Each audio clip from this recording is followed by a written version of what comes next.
China చొరబాట్లు జాతీయ భద్రతను కేంద్రం పట్టించుకోవడం లేదని ప్రజలకు నిజాలు తెలియనివ్వడంపై కాంగ్రెస్ ఎంపీలు ఫైర్ అయ్యారు. లోక్సభలో రాహుల్ గాంధీ ప్రసంగాన్ని కేంద్ర మంత్రులు అడ్డుకోవడం సరికాదన్నారు. మరోవైపు లోక్సభలో స్పీకర్ రూలింగ్ కు సభ్యులంతా కట్టుబడి ఉండాలంటూ కౌంటర్ ఇచ్చింది అధికార పక్షం.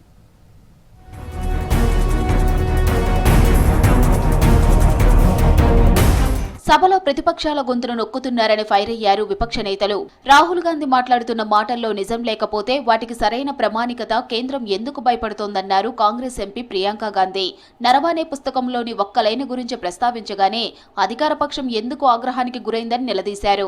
జాతీయ భద్రతపై ప్రజలకు నిజాలు తెలియాలన్నారు ప్రియాంక.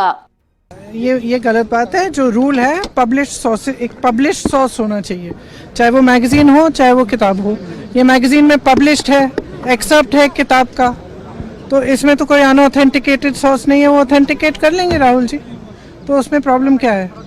భారత్ చైనా సంబంధాల వంటి ప్రధాన అంశాలను లోక్సభలో ప్రస్తావించడానికి కేంద్రం అనుమతినివ్వకపోవడంపై ఆగ్రహం వ్యక్తం చేశారు కాంగ్రెస్ ఎంపీ అభిషేక్ సింఘ్వి. సమాధానం చెప్పడం పక్కన పెడితే కనీసం ప్రశ్నించడానికి అవకాశం ఇవ్వడం లేదని విమర్శించారు. पहले आप कहते हैं कि ये किसी प्रकाशित किताब में नहीं है, फिर आप कहते हैं कि ये मैगजीन को आप इस्तेमाल नहीं कर सकते. अरे भाई, ये सब वो तरीके हैं जिससे कि आप मूल मुद्दे को अवॉइड करें, सामने नहीं आने दें. आप उसका जवाब कुछ भी दीजिए, जवाब विरुद्ध दीजिए, जवाब गलत दीजिए, लेकिन प्रश्न तो पूछते दीजिए. కేంద్రం లోక్సభలో ప్రతిపక్షాల గొంతు నొక్కుతుందని ఫైర్ అయ్యారు కాంగ్రెస్ ఎంపీ వంశీకృష్ణ. చైనా చొరబాట్లపై రాహుల్ గాంధీని మాట్లాడనేయడం లేదని ఆగ్రహం వ్యక్తం చేశారు.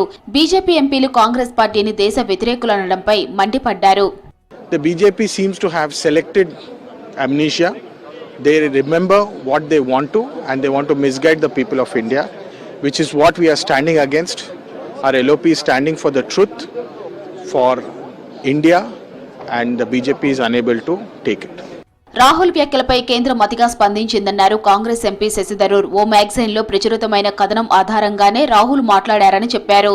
నరవానే పుస్తకం ప్రచురితం కాలేదని చెప్పే బదులు రాహుల్ కు మాట్లాడే అవకాశం ఇస్తే బాగుండేదన్నారు. So the government, instead of objecting to the fact that the book has not been published, should have let him speak, because in any case the magazine is publicly available. Anyone can read the same article that Rahul ji has read. I have just read it myself, others are reading it now. It seems to me that the overreaction of the government has needlessly paralyzed the House this afternoon. LOP Rahul Gandhi లోక్సభలో rules ఉల్లంఘించి మాట్లాడుతున్నారని విమర్శించారు. Parliamentary వ్యవహారాల మంత్రి Rijiju speaker ruling ను పట్టించుకోవడం లేదని fire అయ్యారు. 1959, 1962 తర్వాత చైనా స్వాధీనం చేసుకున్న భూభాగాన్ని కాంగ్రెస్ తీసుకువస్తుందా అని ప్రశ్నించారు.